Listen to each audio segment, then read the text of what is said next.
बांग्लादेश में अल्पसंख्यक समुदाय पर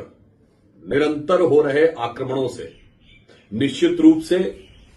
सभी भारतीय चिंतित हैं और आहत हैं। हिंदू समाज पर हो रहे टारगेटेड आक्रमण से भारत के अंदर भी हिंदू समाज के लोग बहुत आहत और आक्रोशित भी हैं और इसके लिए शांतिपूर्ण प्रदर्शन और विरोध प्रदर्शन देश में जगह जगह देखने को मिला। परंतु बहुत दुख की बात है कि वो इंडी गठबंधन जो शायद अपना आदर्श इरेडिकेशन ऑफ सनातन धर्म को मान चुका है, अर्थात घुसपैठिया संरक्षक और सनातन धर्म विध्वंसक, इंडी गठबंधन के राज्यों में असंवेदनशीलता बहुत गंभीर रूप धारण करती जा रही है। आज पश्चिम बंगाल में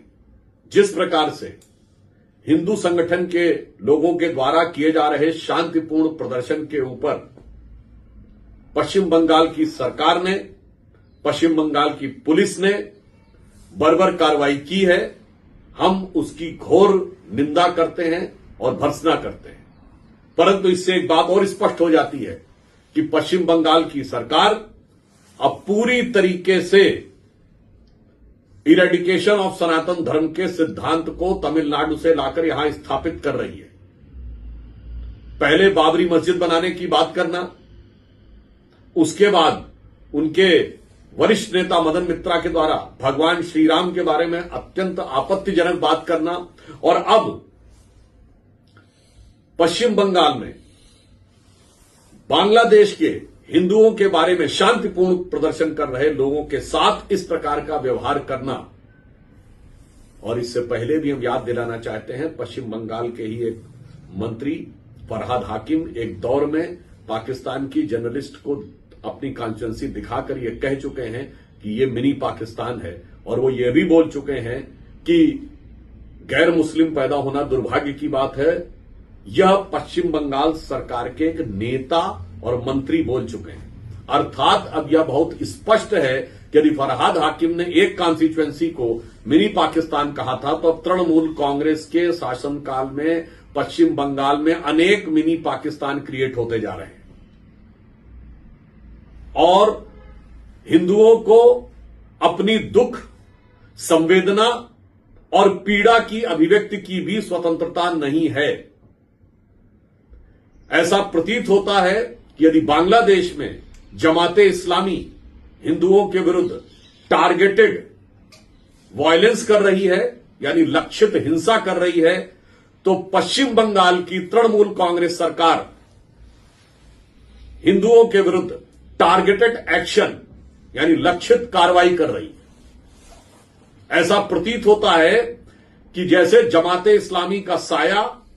उसी मानसिकता का साया अब तृणमूल कांग्रेस की सरकार के ऊपर आ गया है। आज मुर्शिदाबाद में हुई दुखद हत्या, हरगोविंद दास और चंदन दास की हुई दुखद हत्या के बारे में न्यायालय का निर्णय भी अपेक्षित है। हमें पूर्ण विश्वास है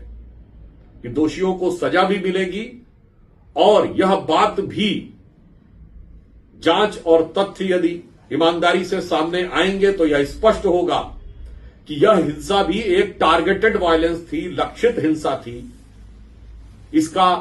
वक्फ बोर्ड से कोई लेना देना नहीं था। जैसे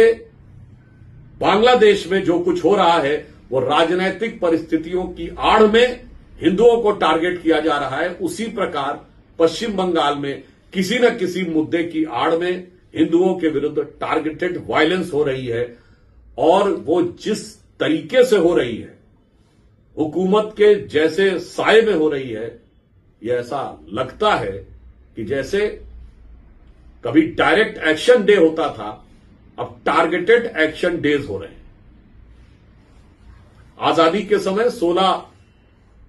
अगस्त 1946 को डायरेक्ट एक्शन डे हुआ था, जिसमें हिंदुओं को टारगेट कर करके मारा गया था। आज की सरकार में ऐसा लग रहा है टारगेटेड एक्शन डेज हो रहे हैं, यानी किसी न किसी दिन, कभी न कभी, किसी न किसी महीने में, किसी न किसी बहाने से हिंदुओं को टारगेट करके प्रताड़ित किया जा रहा है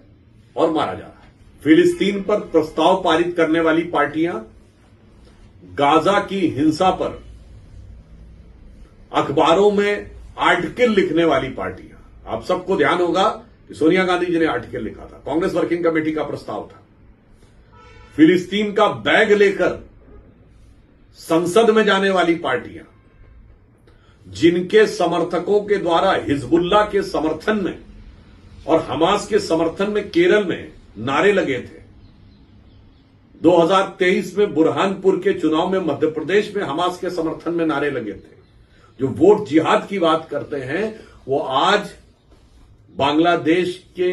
हिंदुओं के नरसंहार पर